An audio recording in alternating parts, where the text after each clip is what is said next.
Hi, welcome to this new tutorial, and today we'll see something that is frequently asked and which is how to create a wireframe renderer into Smode. So let's create a new composition with Ctrl N, and as we are going to use 3D elements, let's create a camera and a material bank. So once it's created, then you have here your camera and here the material bank with a default material which will be applied on every new object that you will create. So let's create a 3D layer torus, and then as you see, if you select the torus is currently displayed with the default surface, which is this one. And if I rename this one from default surface by default, then you see that here the name has changed. Let's go in 3D mode and inside this material bank, let's create a new renderer which will be a secline renderer, and let's just call it lines.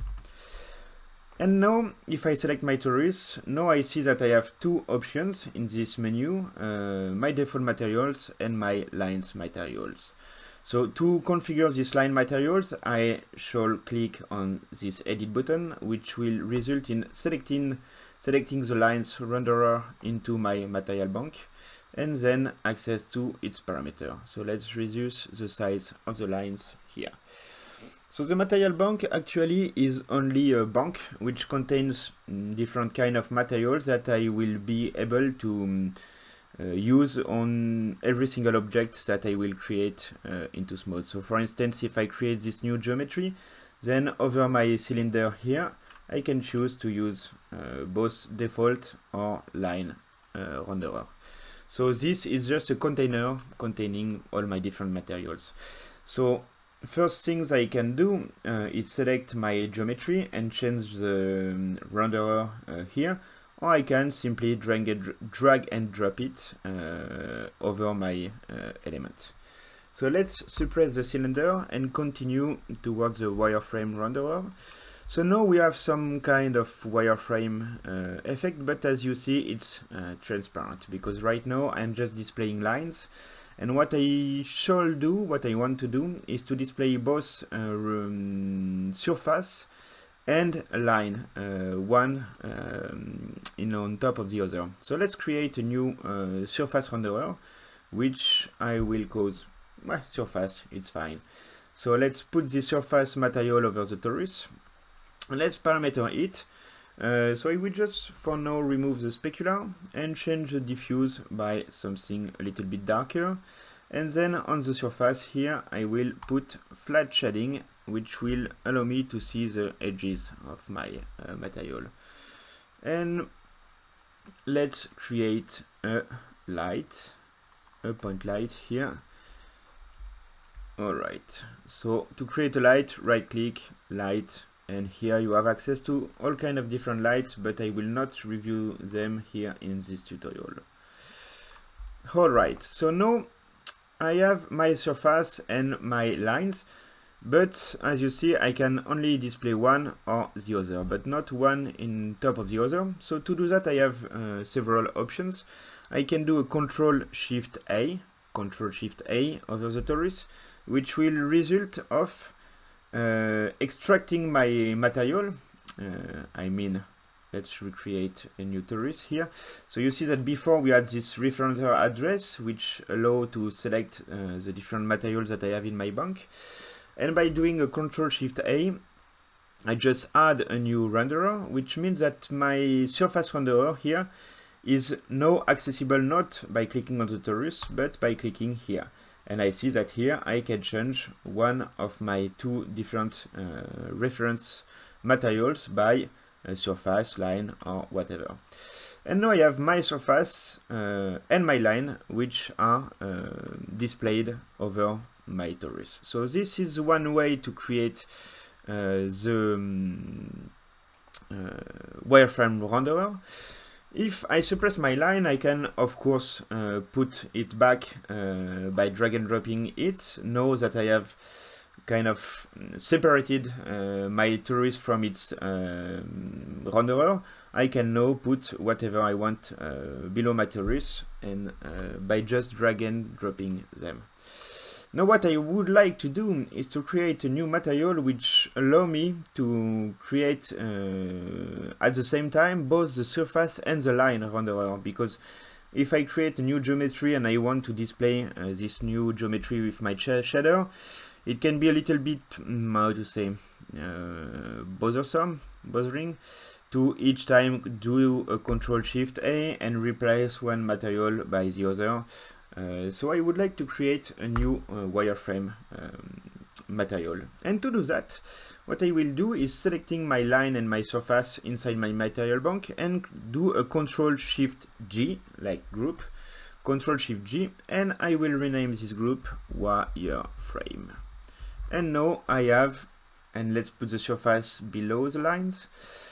And now here you see that my torus is still instantiating the surface and the line renderer, which still exists. But now I have access to another material in my menu, which is the wireframe. And now, if I display my wireframe renderer, my wireframe material, this one, will display both my surface renderer and my line renderer. So let's create, for instance, a new box. And let's drag and drop this wireframe into my box. And then you see that both my materials have been transferred directly into my box. So this is just the beginning, because you can create very complex shader doing that. For instance, you see here that I have some kind of Z-fight between my lines and my surface renderer, because right now they are displaying elements that are exactly on the same surface. So let's create on the surface renderer here a little distort, displace, and let's reduce this displace. And now you see that I just added a little 2D transform over one of my renderer, which means that I can also add modifiers into my renderers. For instance, over the lines here, I will add something more explicit, like the position noise. Let's play the position noise and reduce its strength by a large amount. Okay, like that. And let's reduce its strength. So now I put a position noise, but only over my lines renderer. Let's add a little bit of light into, where is it? Here. Okay, so you see my surface renderer is not moving, it's just my lines that are moving. But now if I create a new shape like a box, and here in my box select as renderer the wireframe that I just created, and now you see that my material is now containing not only the renderer, the lines and the surface renderers, but as well the position noise and the displace over the surface. You see a slight difference here. And if I want my position noise to affect both my surface and my line renderer, then I will drag and drop my position noise at the root of my material, which is directly on the wireframe. And here you have the position noise affecting both my renderer. So let's remove the flat shading of my surface renderer, and there you have it. So that's all for today. I hope this has been useful. And using this kind of techniques, you can now create a whole new bunch of different materials, as well as very more complicated ones. And once you did that, what you can do with this material, this new wireframe material, you can export this as a group 3D renderer. So let's export it into documents. I should have a Smode things somewhere, and I have not. Let's just call it wireframe. All right, and let's create a new composition, and now with the new material bank and a new everything, and let's create a cylinder. And now here into my document I should have my wireframe here my wireframe, which has kind of misleading icon, but my wireframe .3D here, and let's import that into my material bank. Import, and now I have my wireframe here, well configured, and then I can reuse on, well, everywhere I want to. Or what I can do also, here I imported my material, what I can do is also import it as a reference.